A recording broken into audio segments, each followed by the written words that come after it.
আজকে কিন্তু কোনো রান্নার ভিডিও না, আজকে করব জাম মাখা। তার জন্য আমি প্রথমে বড় একটা বাঁশ নিয়েছি জাম পাড়ার জন্য। তারপরে জাম গাছের তলায় পৌঁছেও গেছি। আর গিয়ে তো আমি জাম পাড়তে গিয়ে প্রথমেই আমার লগাটা ভেঙে গেল। তারপরে তো আবার সেটা বেঁধে আবার পারলাম কটা জাম।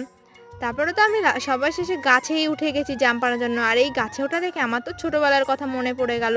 ছোটোবেলায় কিন্তু আমি অনেক গাছে উঠতে পারতাম, কিন্তু এখন বড় হওয়ার সঙ্গে সঙ্গে কিন্তু আমি গাছে ওঠাটা ভুলে যাচ্ছি।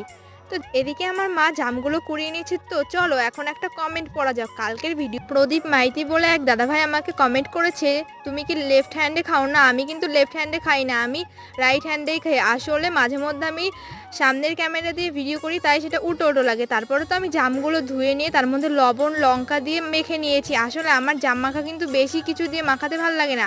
তারপরে তো আমি খেলাম, আর খাওয়ার পরে আমার মুখের এক্সপ্রেশনটা দেখো, মনে হচ্ছে কত টক, কিন্তু না, জামগুলো কিন্তু অনেক মিষ্টি ছিল।